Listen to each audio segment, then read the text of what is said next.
So what's going to happen, Stuart? I heard you had a huge cultural shock in Armenia and Georgia.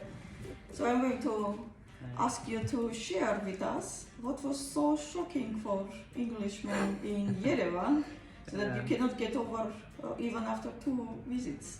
Start from that, how long you were living there. Okay, yes, so this is interesting. So the first time I went to Yerevan last year, I spent the first 2 months on my own before Sona came here. So that was like a true introduction, but that seriously wasn't so bad. You know, I was able to find my way around the city, very easy place to navigate around.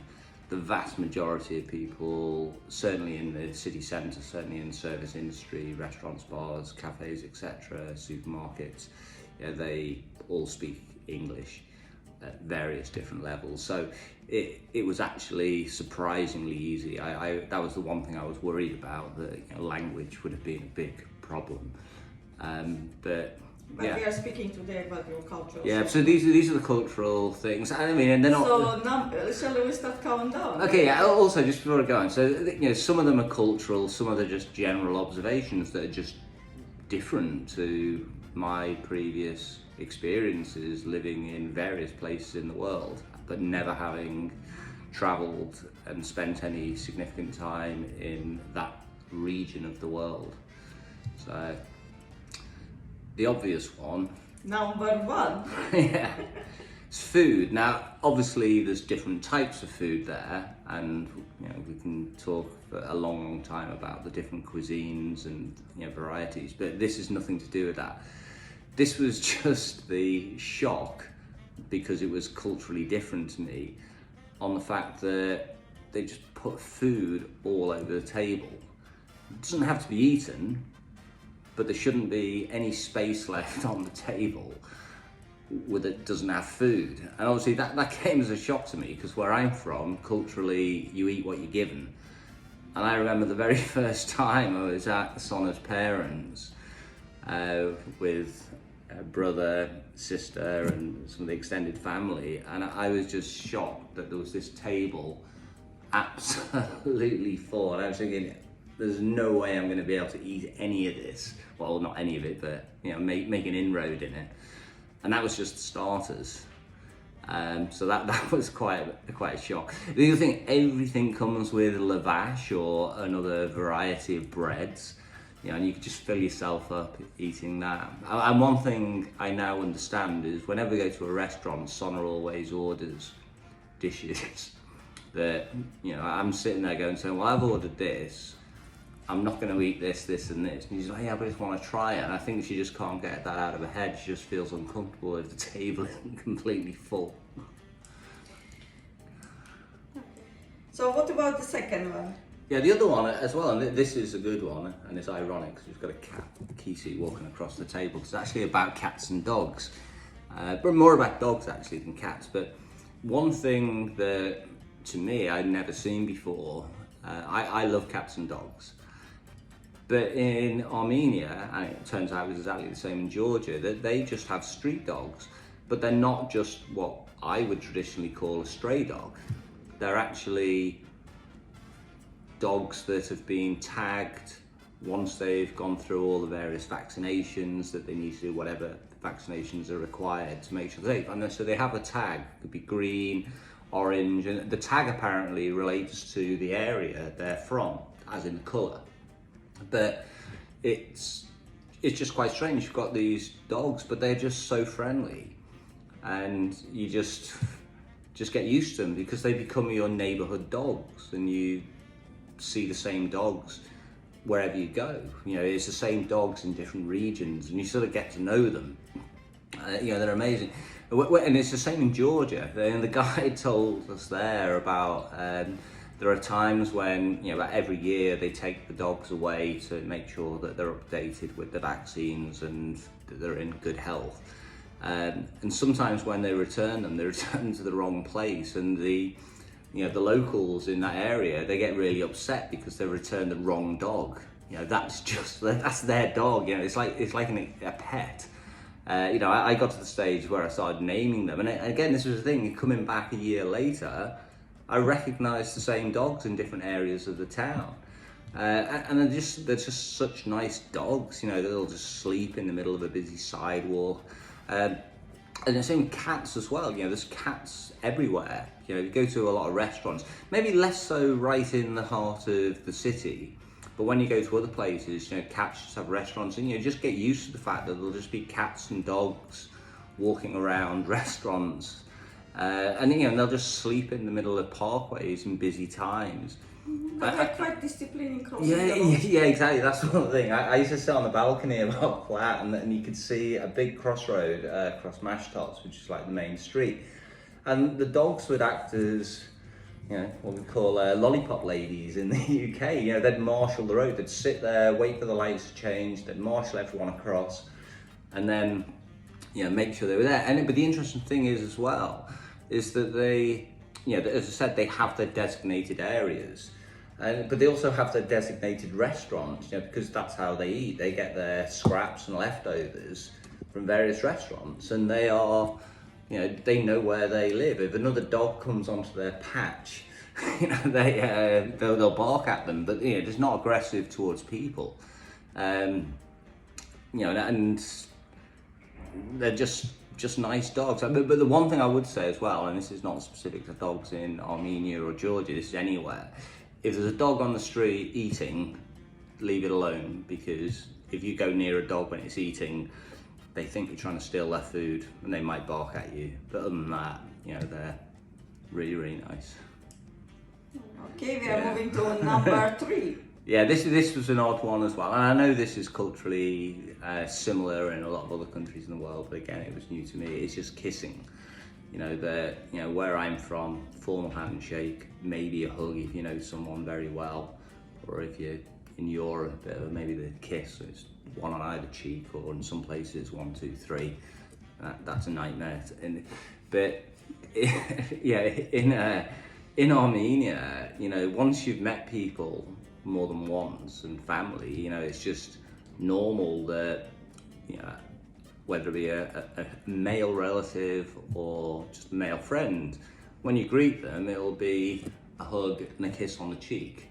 But it's not like a full kiss, it's more just, you know, showing kisses and whatever. But it's, and particularly with females, as in a man to a female, if it's a relative, that's okay. Not sure how culturally it sits across the board. I think it really varies on the individuals. But it's, yeah, it just takes a while because it's just something culturally you're not used to. You know, as I said, you know, being British, it's all very formal. Stand a metre apart and shake hands and don't come near me. What you see in this mild version, because of COVID, previously we were calling it laundry, okay, because the kisses were like so intense between relatives. After the COVID, kind of people are a little bit more. Yeah, because that was an interesting thing for me, because I went there in 2021, you know, from Singapore, and obviously then COVID was still a big deal, but it was a real eye-opener going to Armenia, where, you know, they still had some COVID restrictions in some places where you need to wear a mask in certain shops, but on the whole you didn't.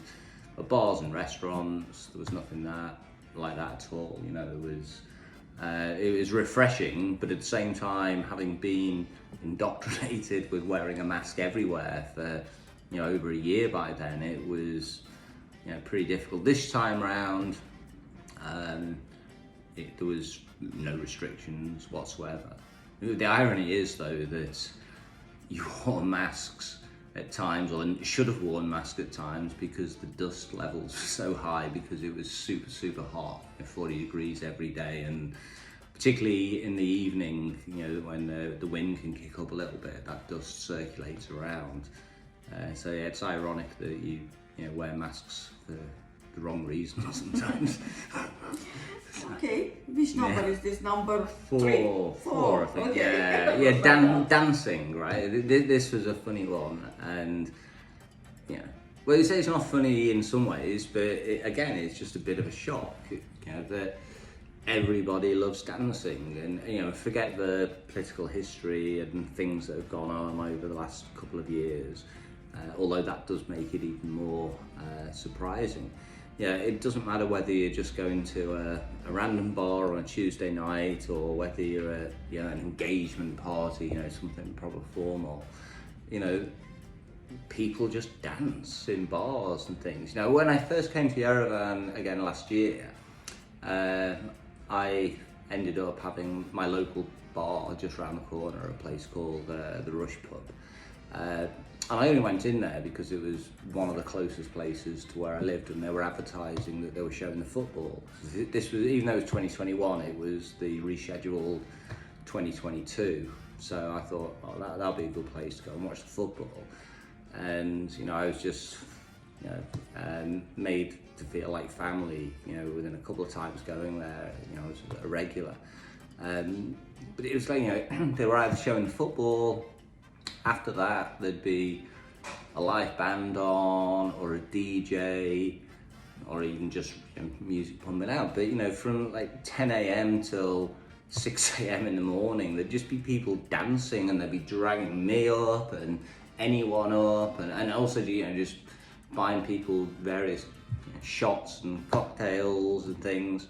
And it was just unusual, because it wasn't like you're going to a club specifically to dance. It was just everywhere. Even the first time we were there, when Sonna had arrived, it was they had it was an afternoon out for Sonna's mum and dad's combined birthday, and that's in the afternoon, and everybody from the kids there to a mum and dad, who were in their 70s and 80s respectively, just dancing and just having fun. And it was just refreshing, because it was just people expressing a bit of joy, again, from where I'm from, a bit more subdued about things like that. So again, that was just a very, very nice thing. Okay, number 5, and the last one for this video. We'll do the rest. I've still got another 5, and I've still been thinking of other ones as well that are different. So these are less about just the culture. This is just more about general differences. I've lived in the UK, Australia, Singapore, and Hong Kong. Spent a lot of time in other places, and so some of those places are quite hot, but they're typically hot and humid most of the time. Australia's a bit different. It does get very hot and dry sometimes when the wind blows off the desert. But one thing, if you go to Armenia, particularly Yerevan in the summer, it's bloody hot and it's dry. I know this year it was exceptionally hot, because I think across Europe, or across the world in many parts, there was huge heat waves. But for the best part of a month, of the 2 months we were there, it was 40 degrees every day, not a drop of rain.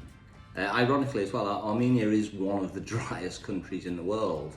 Even though in the winter, where they have snow, they still only get, I don't know the exact number, but it's approximately 300 out of the 360 odd days a year. There's no rain. It's different in different areas, but certainly in Yerevan, it's super, super dry.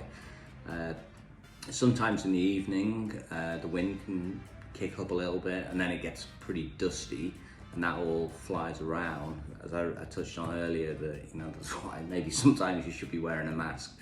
Now, I've never been there in the winter, but obviously it's different. Well, not obviously, but it is. It's strange. You've got a country where it's 40 degrees during the summer months, but it can hit minus 20 during the winter, and that's pretty brutal. A lot of snow comes down in the short time. But the interesting thing as well is that, again, I've only been there in the summers.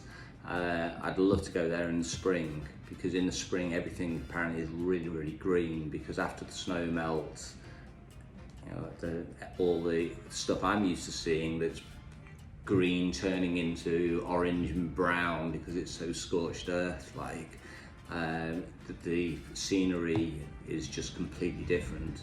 So I'd love to go there in the spring. Not sure how well I would cope in the winter, because even though I'm from the UK, it's not that cold. Yeah, well, last time I was there, it was -9 and it's mild. And that is it. It's Well, nothing. -9 is extremely cold in the UK. Well, particularly in the south or in England. Yeah, but and that's Wales. nothing.